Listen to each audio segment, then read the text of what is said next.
I can't even lie. This is good. No, no, no. Hold on. This isn't good. This is great television. When I tell you there's a plethora of things they could have done this episode and spread stuff out and made it 2 or 3 episodes long, they said, you know what? We're not going to do that, okay? Sit tight. We're going to put it all in this episode and give you just an amazing experience of television. Am I glazing this a little hard? If you watch the episode, then you'll be like, no, he's not, because it's exactly what he's talking about. If you're one of those people that was like, oh, I watched season 1 of The Last of Us, I don't know if I'm going to watch season 2. This episode alone is worth a subscription for HBO Max or just Max, whatever they're calling it now, to then sit down and watch this episode because it is that good. The practical effects, the acting, the actors, the scenery, the blizzards, the real life scenarios, everything is so good in this episode. I am now officially full on the train, excited for the rest of the season. Episode 1 was okay. I believe I gave it like a 7 out of 10, 7.5. Not quite in the A range. This is easily an 8, 9, 10 out of 10 episode in my opinion. By the way, I did not play The Last of Us Part 2. I played Part 1 and I watched Season 1. I know what happens in Part 2 part of the way of the game. Now I'm so hyped for the rest of Season 2. When you comment down below, click subscribe because I'm going to keep you guys up to date on all the episodes and all gaming and movie news. You know that's what I do here. But when you comment if you like this episode of The Last of Us, let me know if you played the game or not. That way I can tell the difference where you guys are in the comments and what's going on. Me, I didn't play the second game. I was away on some military stuff. If you played the second game, yo, let me know and give me your comments down below. But we're about to get breaking down the episode. You know how I do. I'm going to kind of take it frame by frame, discuss all the good parts, all the bad parts. If you have not watched it, save this video, come back later, click subscribe. Unless you just want to spoil it, you want to talk spoilers with me, go ahead, sit down, because we got a lot to talk about. So this episode pretty much kicks off right away. All right, we got more patrols. We got stuff going on at the town. We got stuff that needs to get done. So Joel's off on, he's doing patrols with Dinah. And then we have Ellie getting woken up by Jesse, and they're going to go on their own patrols, right? Everyone, you see the town. It's functioning. It's moving good. Everyone's got everything going on. They got their jobs. They know where to be. The town's kind of getting like a speech, right? Everybody's in a local restaurant. And then we see Tommy up there, kind of like, everybody listen up. Here's what we do in these scenarios. When this happens, you go down in the basement. You lock the doors. You stay safe. We will protect you guys up here. All the men, everyone who's willing and able, you grab guns, you get on the rooftops, and we lock down this city because Jefferson will not fall. And we see that later on in the episode. It's a little bit of foreshadowing because it was so great.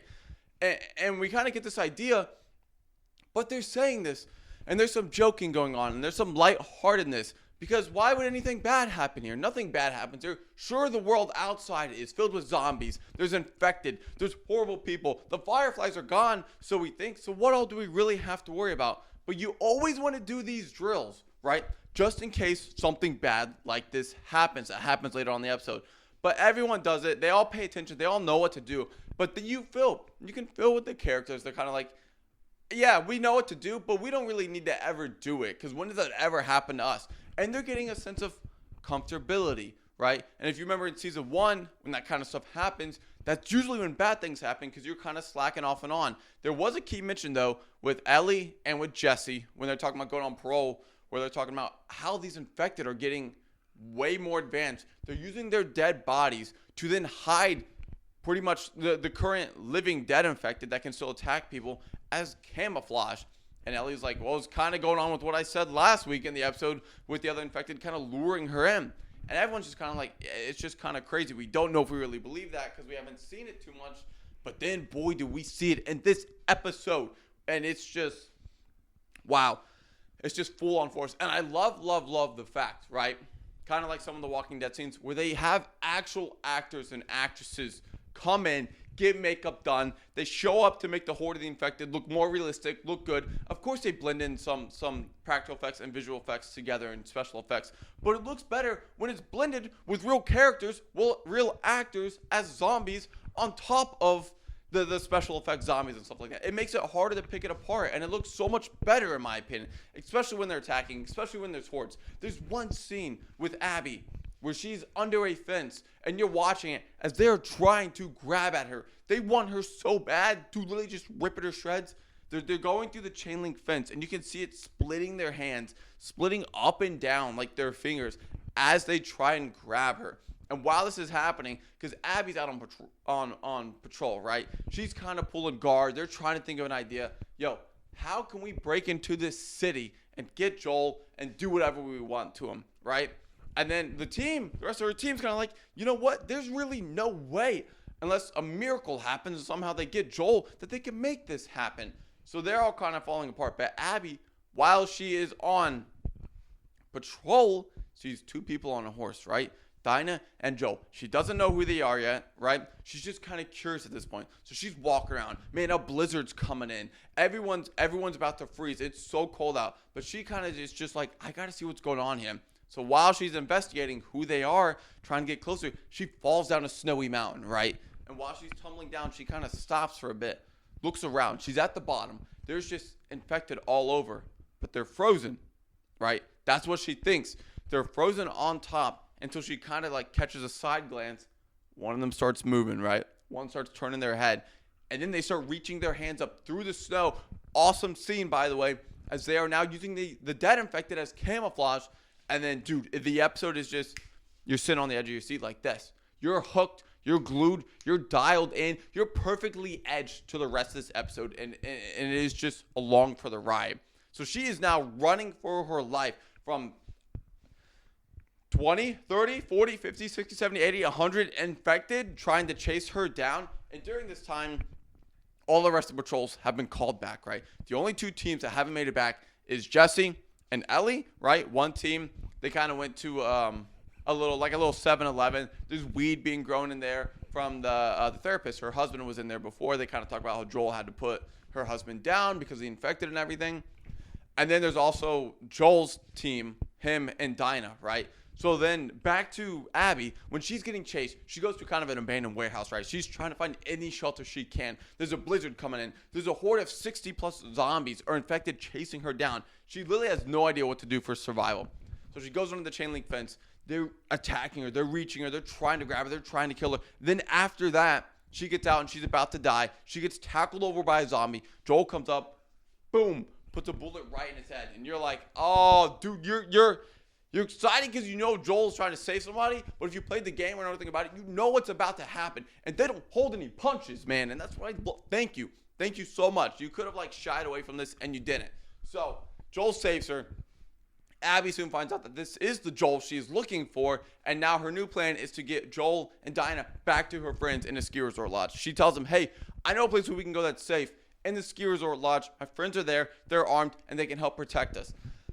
They're off on their own separate journey, right? Joel can no longer get radios with anybody.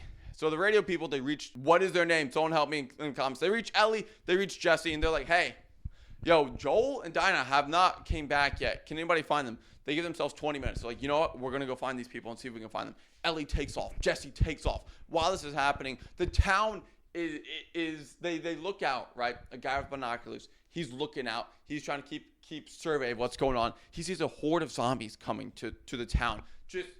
And he's like, ring the bell. You ring that bell now. Ringing the bell signs to everybody that a horde of zombies is coming. They ring that bell. Everyone lock in. Dude, you're kind of like, dude, if I'm in this town, I don't know what I'm doing. Am I running to save myself? Am I like, oh, that's fine. It's only a couple zombies. They're like, no, dude, this is a horde.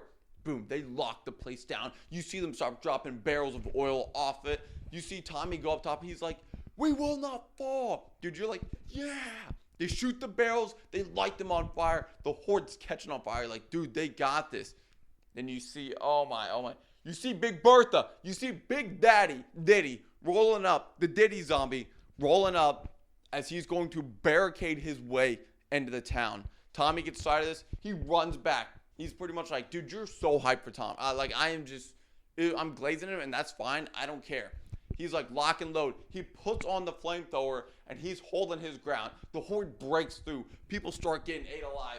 Some of the people next to him with flamethrowers, they run back. You see him sit there, lock in, hold the flamethrower, and just start mowing zombies down, catching them all on fire. You see people on top of the rooftops. They're taking shots. They're aiming down. Dude, they're knocking zombies left and right. And while this is happening, Joel and Dinah, they're going off. They're made it to the ski resort lodge. And they're like, let's take care of these people, right? Abby's being nice for about 5 minutes. And she's like, by the way, this is Dinah.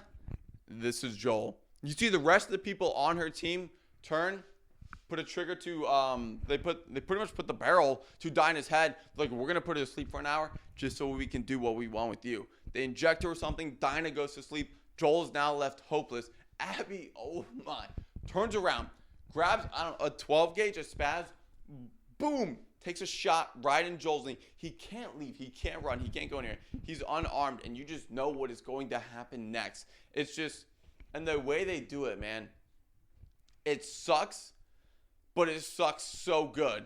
Pause. But the way they just depict this scene, the tension in the room, the rest of the people that are with Abby are kind of like, can you just like, because she doesn't want to take it slow. She doesn't want to put a bullet in his head. She wants him to feel the pain that she kind of felt. So she goes up to Joel, grabs the golf club, boom, keeps banging the knee that she's already shot. Later on, you can see her banging his head with it. And she's punching him in the face with her bare fist, just pummeling him to a pulp. And while this is going on, Joel still had no chance of reaching back to Tommy and all them at the place. So nobody knows exactly where he is. And Ellie finally pulls up. But then once she pulls up, we pan back over to the town, which is in shambles, right? People on the rooftops. They're getting ate by infected. They're trying to survive. People are running away. Some buildings are now catching on fire. And Tommy's doing his best to hold it down in here. So he's unloading on every zombie he sees. He sees his wife about to get attacked. He takes the big guy. He starts unloading his whole clip, bringing him to him. Tommy has a last stand with this giant infected, which kind of seems like he's leading the horde, but also kind of not. Dude, him and the flamethrower, he's just full on with it, unleashing all the flamethrower on him. You can see it on the back, like as the flamethrower is kind of, you're getting less ammo, you're getting less flames coming out. He's fighting for his life. He runs out of ammo. He's pretty much backed in a corner like I am right now. The thing just slowly approaches him like he's about to attack him. Just falls over right in front of him, dead, charbroiled from all the flames. And you're like, dude, like that is too close for comfort. He takes it off. He goes back. He tries saving the rest of the people around him. And then finally, we get Ellie back in the scene in the ski resort. She kind of sneaks in, right? She sees the two horses. She's like, I know what's going on. When she goes into the bottom, she hears up top above her. She's like, what is that? Someone is just going to town beating something. You think someone's clapping cheeks up there. She opens the door immediately, sees Joel on the ground, beat to a pulp. Abby is punching him in the face. She takes out her knife, cuts one of them, tries to unload her pistol on another one, doesn't have time. So she is thrown to the ground. There's 4 guys there holding her down, right, kind of kicking her in the face and stuff like that, in the stomach. She sees Joel. Joel's just dead, borderline dead, twitching. The rest of the people there are like, just finish it, Abby. Get the kill. Let's get out of here and let's go. She takes the golf club, which, by the way, she's broken on Joel. It's pretty much like a spear now. Just shanks it right in his neck. He dies right there in front of Ellie. And, dude, and you just get the scene you've been waiting for all season, man. They did not hold any punches with this scene. He's dead. He is bruised. He is beaten. Blood's everywhere. Ellie crawls on top of him to try and comfort him, but there's no hope. Joel is now dead. The town is in shambles. Their walls are broken down. Buildings are burnt. Nobody was safe this episode. At the last part, you see Jesse roll on in to kind of give a hand to Ellie, and they're dragging Joel back to the base. But when Ellie's in that room, man, you hear her. She's just like, I know who you guys are now. All of you are dead. You're dead. You're going to die. You're going to die. I am going to kill all of you. And you're just sitting there. You're like, here is where the revenge tale takes place. Now, my only concern, because you know I always do concerns, I always do goods. Majority of the episode is good. Can Ellie carry the rest of the show? And you let me know your thoughts on that in the comments, because there's a lot going on, man, with the rest of the show. I hope Bella Ramsey can carry it. I did like her acting a little bit more here towards the end. But I am intrigued to see next week's episode. We have no Joel, what she's going to do, how she's going to take over, how she's going to start her revenge tale. And if I hope she is a likable enough character to keep us all entwined with the show. Of course, I'm going to be watching it and reviewing it. So make sure to subscribe and let me know your thoughts on it. But guys, this was a killer episode. They didn't have to put Joel's death in this episode, the same episode they did in the invasion, right? But they did, and I appreciate that. They could have edged us. Saved it for next week. Saved part of the invasion for next week. They were just like, you know what? We're just going to throw it all on screen right now and show you that we're serious about this season. And I love that they did that. When there's bad things, I'll compliment it. When there's bad things, I'll talk about it. When there's good things, I will also talk about it. And I appreciate that they did that in this episode. Of course, if you guys want to stay up to date on all gaming and movie news, click that subscribe button. I'm still new to YouTube, so let me know how you like these kind of reviews in the comments, right? It's kind of different. It's just me chatting with you guys, just me talking, walking around. But don't forget to like and subscribe, comment. I'll see you guys next week's episode.